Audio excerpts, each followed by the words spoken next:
যশোরের ঝুমঝুমপুর চান্দের মোড়ে পারিবারিক বিরোধের জেরে বাবাকে ছুরিকাঘাত করে গুরুতর জখম করেছে ছেলে। অভিযোগ করা হচ্ছে তাকে হত্যার চেষ্টা চালানো হয়েছে। বুধবার সন্ধ্যা ৬টা ৪০ দিকে এ ঘটনা ঘটে। আহত মোহাম্মদ জাহাঙ্গীর ঝুমঝুমপুর চান্দের মোড় এলাকার মৃত খালেক মোল্লার ছেলে। জাহাঙ্গীরের ছেলে রিশান বার্মিজ চাকু দিয়ে তাকে একের পর এক ছুরিকাঘাত করে। পরে স্থানীয়রা তাকে উদ্ধার করে যশোর জেনারেল হাসপাতালে ভর্তি করে। এদিকে জাহাঙ্গীরের দাবি তার স্ত্রী পরকীয়ায় জড়িত। বাধা দেয়ায় ছেলে মায়ের পক্ষ হয়ে এ হামলা চালিয়েছেন। পুলিশ বলছে বিষয়টি নিয়ে তদন্ত করছে। যশোরের বাঘারপাড়া উপজেলায় সাবেক উপজেলা চেয়ারম্যান ইঞ্জিনিয়ার বিপুল ফরাজি, সাবেক পৌর মেয়র কামরুজ্জামান বাচ্চু, সাবেক ভাইস চেয়ারম্যান এনায়েত হোসেন লিটন, উপজেলা যুবলীগের আহ্বায়ক ও সাবেক এমপি পুত্র রাজীব রায় এবং উপজেলা ছাত্রলীগের সভাপতি বাইজিদ হোসেন সহ মোট ২১ জনের বিরুদ্ধে সন্ত্রাসবিরোধী আইনে মামলা হয়েছে। মামলায় আরও অজ্ঞাতনামা ৪০ থেকে ৫০ জনকে আসামি করা হয়েছে। মঙ্গলবার দিবাগত রাতে তরফ মাহমুদপুর গ্রামের মৃত সরোয়ার খানের ছেলে সেলিম খান বাঘারপাড়া থানায় এ মামলা করেন।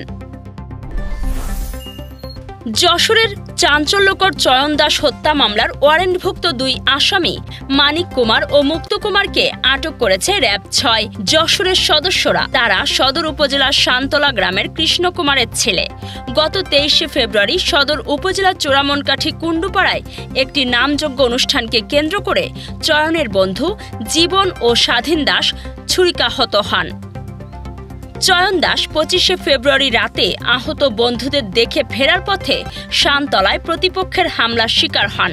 তাকে রাস্তার উপর ফেলে গলা চেপে শ্বাসরোধ করে হত্যা করা হয়। এ ঘটনায় ১২ জনের বিরুদ্ধে হত্যা মামলা করে চয়নের পিতা নয়ন। এ মামলায় তারা পলাতক ছিলেন। যশোরে আরডিএফ নামে একটি ভুয়া এনজিওর বিরুদ্ধে স্থানীয় অর্ধশতাধিক মানুষ ৩০ লাখ টাকারও বেশি হাতিয়ে নেওয়ার অভিযোগ করেছেন। যশোর সদর উপজেলার দায়তলা, বাউলিয়া, সুলতানপুর, ধানঘাটা ও ফতেপুরের সাধারণ মানুষকে মোটা অঙ্কের ঋণ দেওয়ার প্রলোভন দেখিয়ে শতাধিক সদস্য সংগ্রহ করে। দীর্ঘদিন অপেক্ষার পরও কেউ ঋণ পাননি। এখন এনজিও কর্মীরা পালিয়ে গেছেন। এসব অভিযোগ এনে সোমবার ভুক্তভোগীরা ওই এনজিও অফিসের সামনে বিক্ষোভ করেন। তাদের দাবি, বাড়ির মালিক ব্যাংকার শফিকুজ্জামানের সাথে আঁতাত রয়েছে ভুইফোর ওই এনজিওর। বাড়িওয়ালা সহ কর্মী ইয়াসমিন, সালাউদ্দিন, আলী আকবর সহ আরও কয়েকজনকে আটক করলেই থলের বিড়াল বেরিয়ে আসবে বলে মন্তব্য করেন ভুক্তভোগীরা। যশোরে স্কুলে যাওয়ার পথে ট্রাক চাপায় ইয়াসির আরাফাত শীষ নামে এক শিশুর মর্মান্তিক মৃত্যু হয়েছে। বুধবার সকাল আনুমানিক ৭টা ৩০ দিকে সদর উপজেলার ৪ নং নোয়াপাড়া ইউনিয়নের শেখাটি বাবলাতলা দক্ষিণ পাড়ায় রিপনের বাড়ির সামনে পাকা রাস্তার ওপর এ দুর্ঘটনা ঘটে। বড় ভাই ইয়াসিন আরাফাতের সাইকেলে তারা যাচ্ছিল স্কুলে। পথিমধ্যে ট্রাকের পেছনের চাকায় পিষ্ট হয়ে মারা যান শীষ। এ ঘটনায় এলাকায় শোকের ছায়া নেমে এসেছে। পুলিশের খুলনা রেঞ্জের অতিরিক্ত উপমহাপরিদর্শক বেলায়েত হোসেন আকস্মিকভাবে যশোরের ৩টি থানা অভয়নগর, বাঘারপাড়া ও কোতোয়ালি মডেল থানা পরিদর্শন করেছেন।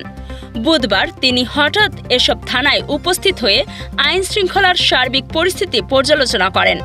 পুলিশ সূত্রে জানা গেছে, জেলার আইন শৃঙ্খলা পরিস্থিতি সম্পর্কে সরজমিন তথ্য সংগ্রহের অংশ হিসেবে তিনি এ পরিদর্শন কার্যক্রম পরিচালনা করেন।